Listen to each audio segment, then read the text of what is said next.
Hello there. Hi, guys. Welcome back to Portal Podcast. We are recording from Grand Empire today. This is a new segment of the podcast called This Is Not Therapy, hosted by me, your very emotionally intelligent but still chaotic host. And yeah, This Is Not Therapy is a space where we'll talk about real life issues surrounding mental health, unpack, and just feel the human experience and analyze everything. But remember, this is not therapy.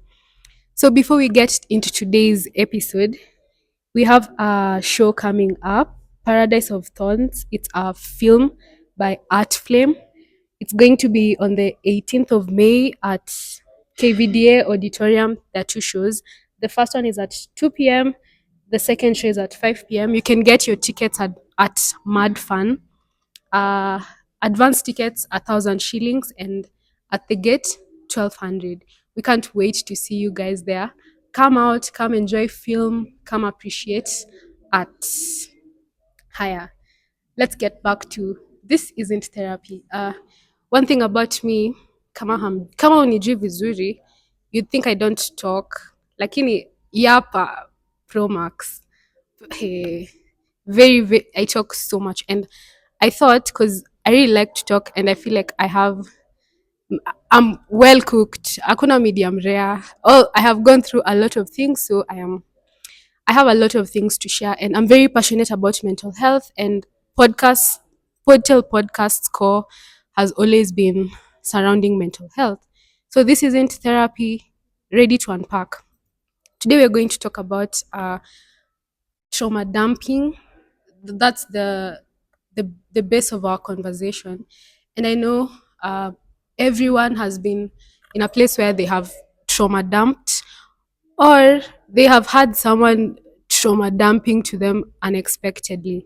And sometimes it can get very overwhelming, especially if you're an empath. I'm an empath. Keep that in mind. I'm an empath. And when someone comes and just gives you a heavy story, you just carry it, because empaths, we tend to feel everything, and like it's our own feelings. Yeah. Yeah. And trauma dumping, necessarily, for the most people who do it, they don't do it intentionally, and they don't do it with an ill intention.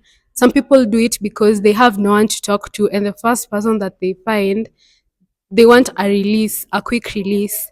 Well, other people just do it to get attention sometimes, and other people also trauma dump ndio waweze kukumanipulate. It's a manipulation tactic for some people. And let me tell you a story. So when I was 19 years old, I dated this guy, and I don't know if it's a universal experience that the people we date at 19 are the worst people. Ama ni mimi peke yangu. Because when I ask my friends watu walidate 19 walikuwa the worst people. Na nyinyi, I think hata nyinyi wenye mna watch at 19 you must have dated someone who was like, anyway. So this person, our first conversation was about him telling me about how his ex almost unalived him. And in that moment, it was quite heavy for me, because it's the first time I'm getting to know you. It's the first time I'm getting to know you, and you're hitting me with something like that. That's super, super heavy. And at that age, I didn't know what trauma dumping was. So I was like, I felt like this person had chosen to be vulnerable with me. I was not, it was not like that. I should have been warned. That was not being vulnerable.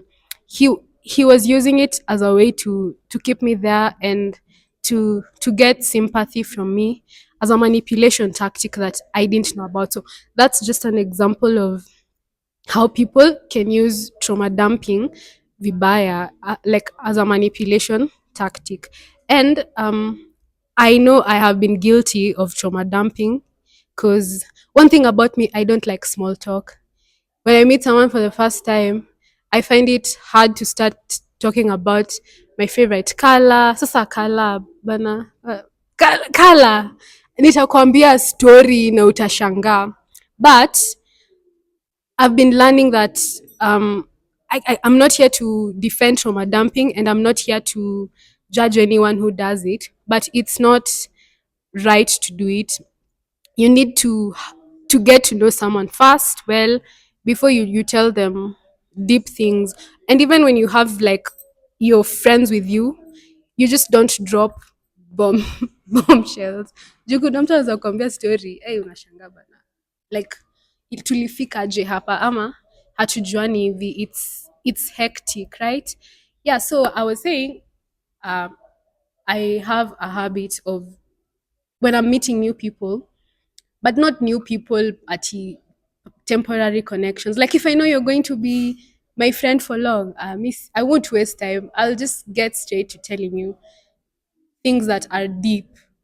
Maybe in my eyes, see trauma dumping, but in the other person's eyes, it's trauma dumping. But I don't. I think I don't trauma dump a lot. Yeah, I think I don't trauma dump a lot. So when you let's talk about now being an empath and how this thing has affected me in as a person. For the longest time, with all my friends, I don't have very many close friends, but with all my close friends, I've always been the person mwenye mtu akikuwa na shida, they come to me, we talk about it, we analyze, and trust me, I love that people consider me a safe space. It's actually very good when people can come to you and feel safe with you. It's actually a very, very good thing. But one thing I realized that was happening to me, I was really absorbing everyone's pain around, everyone around me is pain, absorbing until it becomes my problem. Shida kukua empath. And in that I was I was losing myself a lot because I also have my own needs. I also have my own, I said in the beginning I am very chaotic. Yeah, so I also have a very chaotic life sometimes. And when you take in people's pains and burdens and they become yours, you start losing yourself and you start forgetting yourself. Now your your pains, your burdens are trivial to you because sasa you're carrying on other the weight of other people's pain. So for the longest time, I was that person for everyone. Most of my close friends, ilikuwa tu hivyo all the time. And the thing about being the strong person, when you're going through something, you kind of feel shame.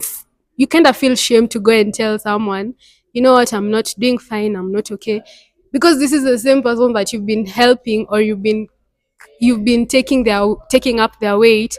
Now going back to them feels like you're betraying them. You're supposed to uphold a certain image. You're supposed to be a certain someone to them. So for a long time, I was that person. I was There's a time I told my friend, I am some people like us have some people like us are the people that people have, but who do we have? And my friend was telling me, you have us. And I'm like, you don't get it. I know I have you, but it's not so easy to come back to you and talk to you and tell you this and this and this, because maybe you're your stronghold right now. So I realized I was losing myself a lot, a lot, a lot. And now I got to a point where I started to intellectualize my own feelings. Intellectualizing your feelings is, instead of feeling the feelings, you start finding reasons, like I am sad because this and this happened, or I have abandonment issues because my boyfriend left me. Instead of feeling them, instead of saying I feel bad, let me feel bad, you start finding reasons why you're feeling bad. Yeah, that's what I was doing for the longest time.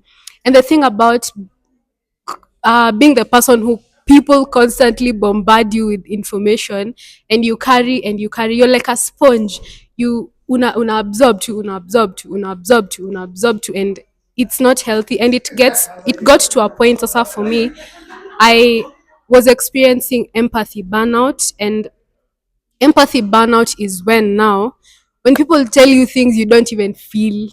Someone can come and tell you bad news and you're just umechill too, and the other person will feel like you're not being considerate, or you're being nonchalant, you don't care. And it's not that I don't care. It's because throughout the years I have cared so much that my care has run out. My tap of care had run out yeah, and empathy burnout was the worst, was a very bad thing for me. So uh for people, just know that people who are empaths and these things happen. I know maybe someone watching or someone listening has experienced something like this before.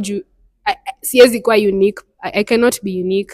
I know this has happened to a lot of people and it has happened to me. And yeah, it's okay to to feel like that, but it's not okay to let yourself get to that point. And now this brings me to emotional safety. When you think about emotional safety, you just think about being a safe space for other people, but are you a safe space for yourself? Are you, do you practice emotional safety with yourself? Emotional safety is knowing that as much as you can carry other people's burdens and you can listen to them, you also have a limit to what you can carry. You don't have to always pick people's pains and burdens, and it's okay. You don't have to feel guilty about it. And this is like a letter to myself, because don't feel guilty about not showing up for people all the time. And I one thing I have been practicing lately, Indonesi trauma dump. Anytime I feel like I'm overwhelmed and I want to share something with my friend, I always ask them, do you have, like, I'm not feeling okay. Can I talk to you about this and this? Do you have the space right now? And if the person says they have the space, I'll go ahead and share. If the person tells me they don't have the space, I won't share, but at least I'll know I told them that I'm not feeling okay, and wanajua si ati they don't know about it. And I feel like it's very, you feel guilty. You feel guilty to say no when you on your sorry, when you are on the receiving end. Mtu akikuuliza, do you have the space? Sometimes you might feel like if you say no, you are not a good person, but you are practicing emotional safety. You don't want to what, you don't want to overcharge yourself, you don't want to overcharge your batteries. You let them know that you love them and you care for them, but at this particular moment you cannot be the person that they need you to be. And I feel like that's a really good way of handling things. I also feel like people who trauma dump, they confuse between vulnerability and volatility. Vulnerability is something that's open. When you're being vulnerable with someone, no one asks you to be please be vulnerable with me. No, you just find yourself being vulnerable with them. It's not forced, it's easy.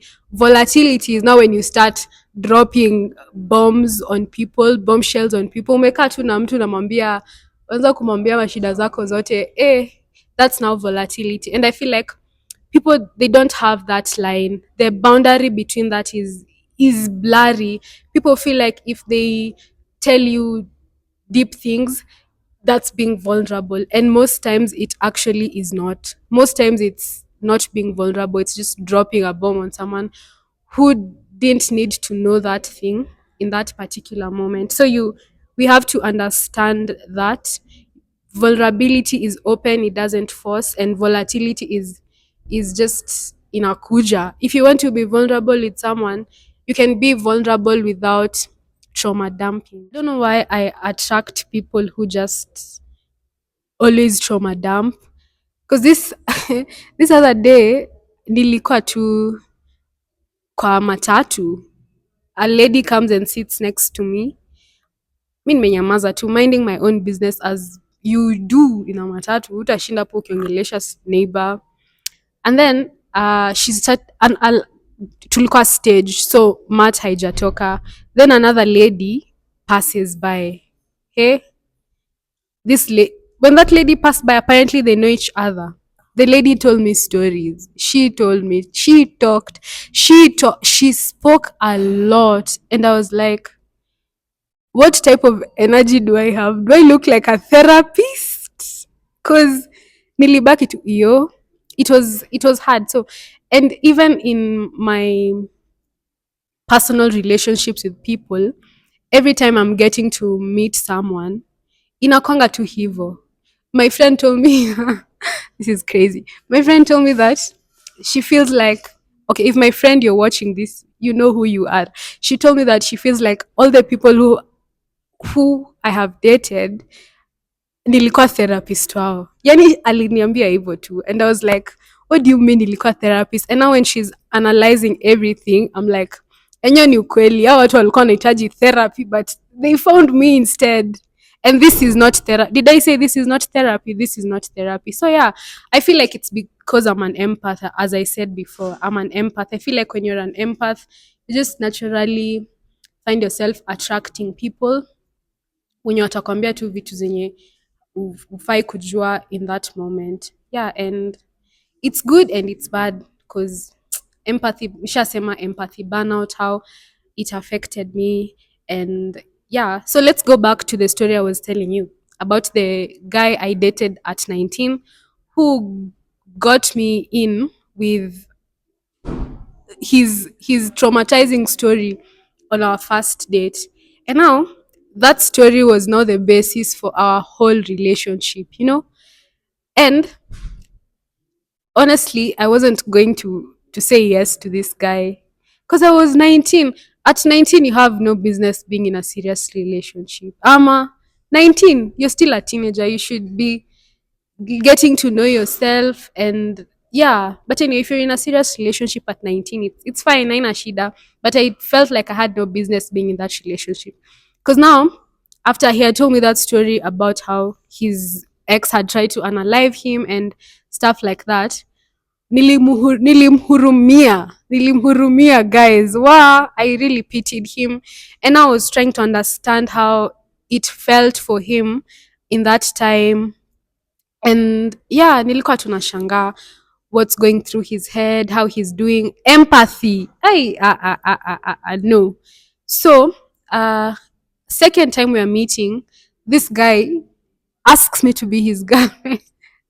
Second date. Guys, si mnafaa kwenda like 3 dates kwanza. Ama kuna sijui timeline. But for me, I feel like if you ask me to right now, if you ask me to be your girlfriend by date 2, that's a big red flag because it's like you're love bombing me. Yeah. So he asked me on the second date to be his girlfriend, and I told him I'll think about it, as tunasemanga tu will think about it. Unajua relationships za hiyo time. Just think about it. I was in second year. You'll think about it. And now tukiachana, when I got home, nilipata a very long message from him akisema, there's nothing to think about. If I want to reject him, unaona, traps. If I want to reject him, niseme tu plainly that I don't want him. Alafu aka bring up the story, he does not handle rejection well because after his ex tried to unalive him. Hey guys, so I read that, and a young 19-year-old, sikukuwa emotionally intelligent, I'm an empath, ongeza hizo vitu zote na mhurumia. So I just said yes, nilimkubali. Na hapo guys ndio makosa ilianza. Sema wa hey, anyway, yeah. So the whole thing, our whole relationship was based on that. If I tried anything, my ex tried to unalive me. If I tried to do something, inarudi tu kwa hiyo story. And for a long time, I feel like I was trapped there because the guy was actually older than me. How old was he? He was almost 24 when I was 19. He was 24, so that's like a big age gap. And yeah, I think he knew because I'm an empath and I had already known that story about him. And yeah, nilikuwa namhurumia, alikuwa anajua he got me on the basis of that, and it took so long for me to get out of there. And some of the things that happened in that relationship are okay. I'm well healed right now, but I really had no business going through that back then. And if I knew what trauma dumping was, if I had the knowledge that I have right now, singekuwa kwa hiyo shida. ningekuwa very quick to notice and to remove myself from that situation, but I didn't know, sikuwa najua hizo vitu yenye najua sahi. And yeah, it was actually time in my life where actually most people don't know. They know this guy, but they don't really know how our relationship was, because I really hid a lot from people because kidogo aibu ilikuwa inanipiga, yeah. So so trauma dumping, unaona, kama si ningekuwa na hiyo knowledge sahi singekuwa kwa hiyo situation. So I feel like it's really good to be able to understand these things so that you can pick them. Today I was talking to my friend and I was telling him, like, right now where I'm at in life, I can really I can recognize patterns, yeah, because kitu ikisha happen, you understand it, and now you can start recognizing patterns, yeah. So trauma dumping, if you are someone who struggles with trauma dumping or oversharing, I think you just have to understand why you struggle with that, because when you understand the core of it, you can now solve it from there. But one thing people should learn is to respect people's boundaries and also have boundaries for yourself. There are things that you just can't say evil too. And also respect other people's boundaries. You just don't go into people's spaces and tell them just things that they're not supposed to know. So yeah, I feel like this has been a very short episode, but it's just an introduction to what we'll be doing here at This Isn't Therapy. Like today, we have unpacked my 19-year-old ex who was the worst person I dated. And in the comments, you guys can tell me if the person you dated at 19 was bad. Ama mimi, the universe just conspired against me. But I feel like you guys can tell me in the comments, yeah. And also you can share in the comments your thoughts on trauma dumping, and if you've ever been in a situation where someone alikuja akakwambia vitu huku nafaa kujua, how did it make you feel? Did you feel good about it? Did you judge that person? Honestly, nowadays, me, when someone akikuja kuniambia kitu yenye sikuwa nafaa kujua, I just judge them. I am so sorry. I know I am not allowed to judge people, but I do judge you. We listen and we judge. And I know as you're listening to this or as you're watching this, you're also judging me kidogo with my story. But yeah, tuambie kwa comments what you think about. And I can't wait to share more with you guys on This Is Not Therapy, because I have a lot of hey, amko ready. Kuna story mkuja next episode, because this story ni moto, inataka ukae chini na chai na kikombe. Yo, so yeah. Thank you so much, guys, for watching this episode. Don't forget to share, like, subscribe, whatever you do on YouTube. Yeah, and don't forget Paradise of Thorns, 18th May. Bye, guys. See you on the next one.